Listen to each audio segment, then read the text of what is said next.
Here we are, final race of the Miami World Cup of Sailing 2014. We're at 1:25 to go till this final race, and we've got quite a battle on our hands with 5 teams who can win the championship coming into this race. Here's the scores as they stand right now. We've got Stevie Morrison in the lead, and chasing him 4 teams: Brad Funk, Jonas Warrer, John Pink, and Julian Dortoli. Got some jockeying at the committee end here, Ben. The championship is still on the line, and I don't think anyone's willing to give an inch here. No, we got the 2 the French teams right on the line. Brad Funk bailing out to go a bit behind. That was the 1 minute horn we heard go about 10 seconds ago. There's Stevie Morrison, our leader, here, just on port, flipping out. Brad Funk coming into the line. Just looking for... Oh, there's John Pink right at the boat end. GBR 10. Got about 30 seconds here, Ben.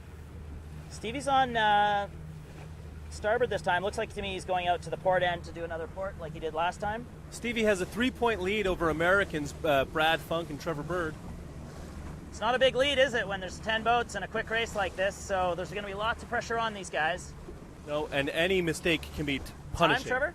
We've got about 5 seconds, Ben. That's it. Let's go. Clean start this time. James Peters and Ed Fitzgerald off the pin. They had to luff a little bit to make it. Coming this way, we've got Jonas Warrer and Peter Lang, and the Lubeck brothers, and then Stevie Morrison having to just duck his teammate John Pink at the back. So, Chris Grube has just fallen in the water on Stevie's boat.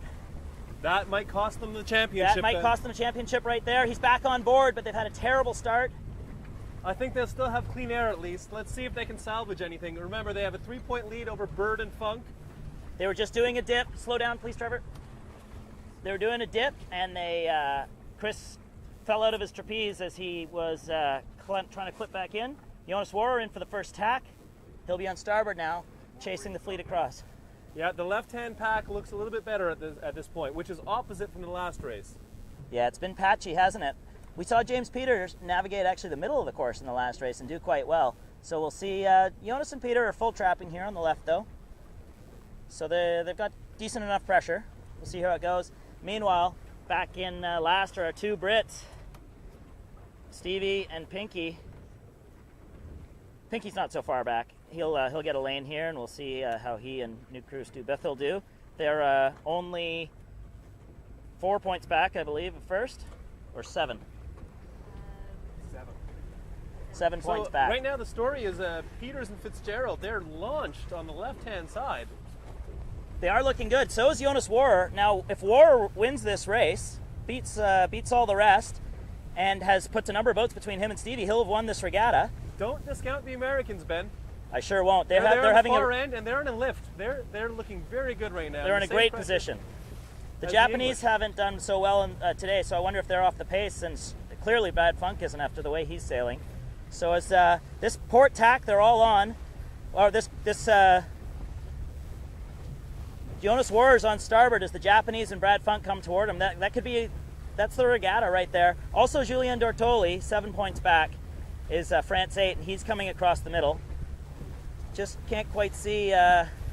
Did Jonas Warrer undertack? Yeah, Jonas Warrer undertacked the Americans. So the Americans have a great lane here. Got Larry Lettinen from Finland approaching the boundary here.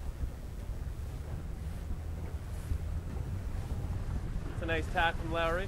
Oh, the Americans have just struggling for pace a bit. They've got pinched off by Jonas and Peter. Looks like they got bounced, and they're not in a great position either at the moment. Oh, they've done a 360. This championship is wide open, Ben. I think the Danish could win it in this last final race. The Danish are certainly in the prime position here. Here's Peters and Fitzgerald. Do you think Peters and Fitzgerald are on the ley line? I suspect yeah, they tacked early, so they must have been. They've nailed it.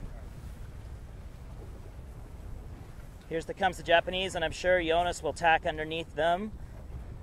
Oh no, he's going outside. Safety first. Yeah, this is only first lap.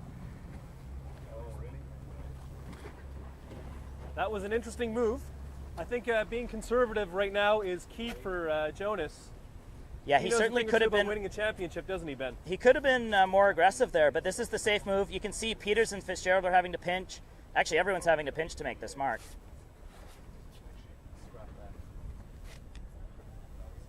Peters and Fitzgerald around cleanly. Let's just keep it. Oh, Julien French. goes through. I heard someone saying go. Okay. They may have been encouraging the French to go through and tack clear of the ley line. So if that's the case, they're only a couple points and they're one place behind Jonas. And let's see how. Bit of jibe set here. That black spinnaker, it's a slow hoist. They prawned it in the water. The Americans around about 5th. Pinky's jibe set and Stevie's in last. So Wow. you can see here James Peters and Ed Fitzgerald, massive lead for a first lap. But the race is really right in the middle here with Jonas Warrer ahead of Julien Dortoli. They're only 3 points apart in the standings, followed by Stevie Morrison in last. Followed, here's Pink and Bithell. It's going to come right down to the wire here.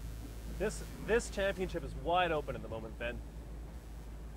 A bit of pride here for Peters and Fitzgerald, but they won't really be enough to move them up too far in the standings, unfortunately. But these kids seem to really have a knack for theater racing, don't they? When you're ready? You guys ready? Make it up. All right, so we've got some starboard port crossings here in the middle of the course. However, it looks like those on port will be sneaking out in front of the John Pink, the British there. Peters and Fitzgerald around. They're going to elect to take that left-hand side of the course again, which was so valuable to them in the first lap. The top 5 we've got accurately here. So that's GBR still winning. Oh no, that's USA. No, Denmark 28 leading. Funk on 69, GBR 77, Stevie Morrison on 70, France 8 on 71, and GBR 10 on 74. 1 lap to go. And here we are. Has Morrison climbed back in the standings? Yeah, he sure has. So he's 2 points up of what we calculated there. So we're going to keep track of the stats as we can through this race. Still anyone's game, isn't it, Ben? Yeah, Jonas and Pete, I'm just looking at Jonas on the far side there. He's standing in his boat.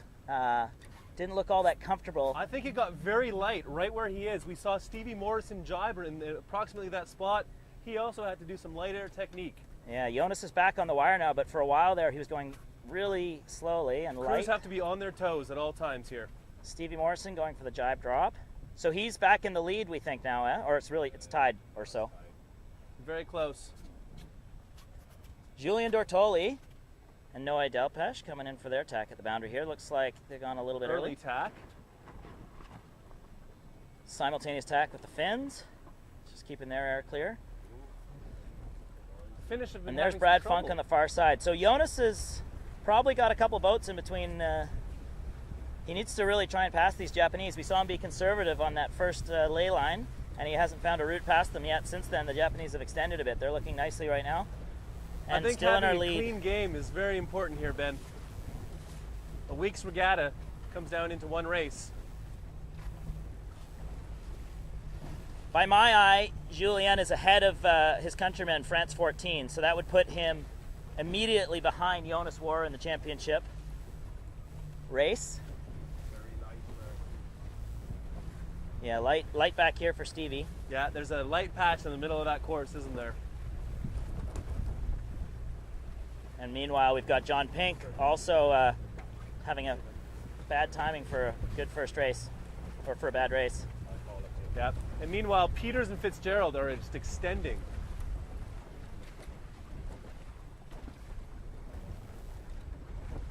Move to the back of the boat so you're not hitting my mic.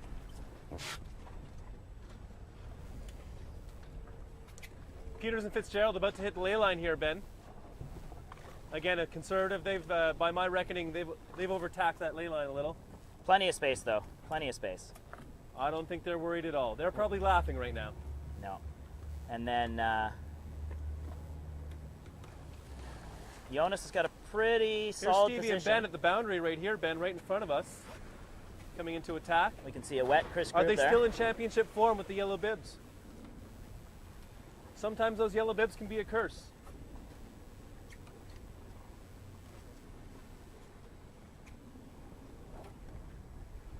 Yeah, pretty solid third place for Jonas. And I'd say pretty solid 4th place for Julien. And then Brad Funk I'd put down in 6th.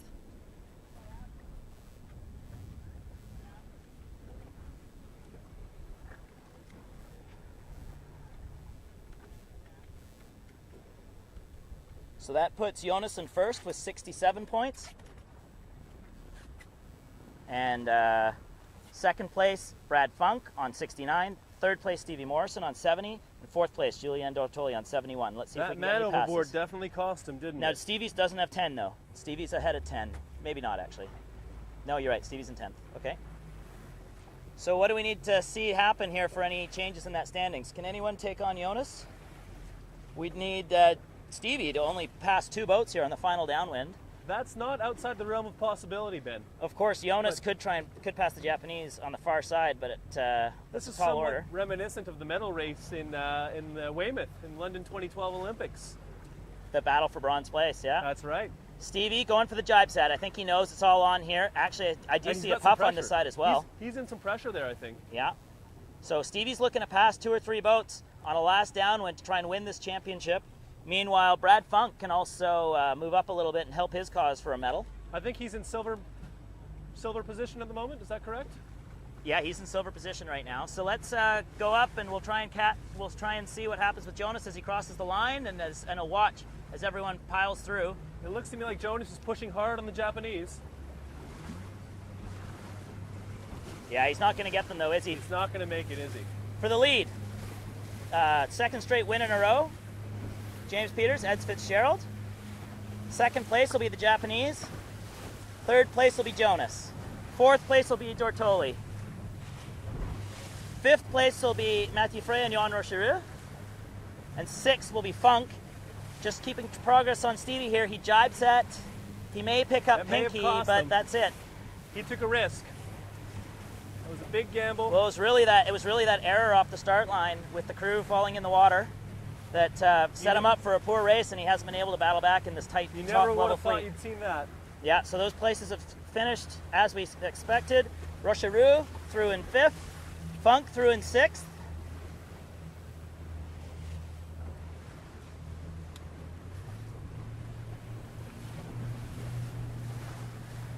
Lowry's just making a pass on the Lubeck brothers, but I don't think it's going to make the difference. Just a reminder, the 49er FX race coming out here, Brazilian colors on Matt Martin Grail.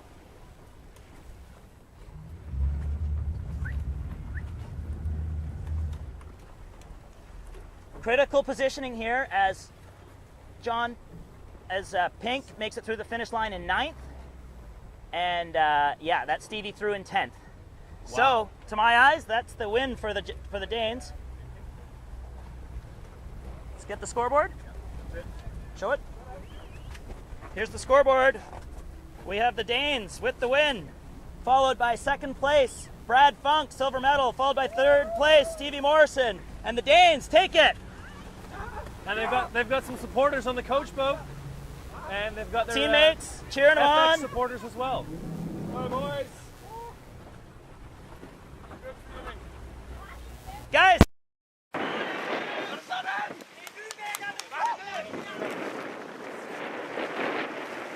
Tell us, guys, what was the key to that series? It was too close. I don't know. We started out a little shaky, but just kept it simple in the last one. Congratulations, your 2nd victory here in a row in Miami.